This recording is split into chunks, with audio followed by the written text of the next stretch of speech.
राष्ट्रीय महामार्ग प्राधिकरण विभागानं शहरातील आपली हद्द अद्यापही निश्चित न केल्यामुळे शहरातील अनेक विकास कामं खोळंबली आहेत। याला हा विभाग जबाबदार आहे। त्यांच्या चुकीचं खापर जनता आमच्या डोक्यावर फोडते असा आरोप उपनगराध्यक्ष संजय सावंत यांनी केलाय।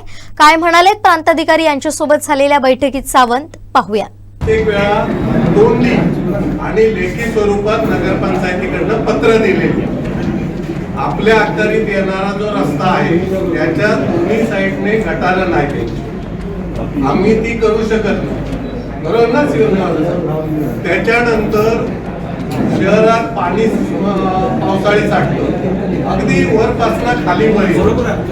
पत्रकारांनी अगदी पोटी सुद्धा सोडलेल्या त्याचे फोटो सुद्धा आमचे नगरपंचायतीचे हे नामानिराळे बाजूला राहतात आणि ऍक्सिडेंट सुद्धा या रस्त्यावर अलीकडे झाले। मोटरसायकलवाला एक मुलगा वाचला म्हणून वाचला त्यावेळी एका गाडीने ठोकले आणि हे सगळं नगरपंचायतीवर आमच्यावर खापर फोडलं जातं। यांना वेळोवेळी पत्र दिली, कोणी सांगितलं साधी गटारं तरी मारा।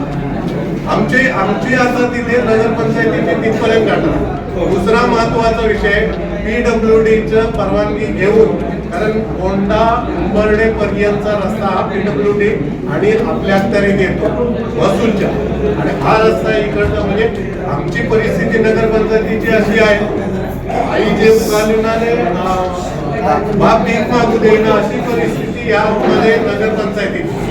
सुशोभीकरणाची कामं घेतलेली आहेत, विकास कामं घेतलेली आहेत, यांना वेळोवेळी पत्र देऊन ते तर काही आम्हाला उत्तर देत नाही। आणि चौकातलं काम आता हे केलेलं 2 वर्षापूर्वी यांच्याकडे परवानगी मागून PWDने परवानगी जोशी सरांनी दिली त्यावेळी, आणि ते केलेलं काम तिथे आता हे म्हणतात ते उकरून काढतात।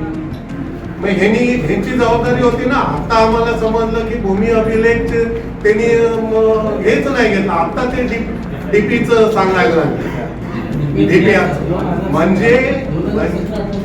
म्हणजे साहेब तुम्हाला आम्ही पत्र दिली, तुमची हद्द तुम्ही मोजून द्या आम्हाला, आजही देत नाही।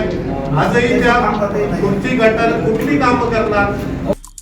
आमचे दिवसभरातले सर्व अपडेट्स, ताज्या घडामोडी आणि थेट लाईव्ह पाहण्यासाठी सबस्क्राईब करा, लाईक करा कोकणचं नंबर 1 महा चॅनल कोकण 7 लाईव्हचं YouTube चॅनल।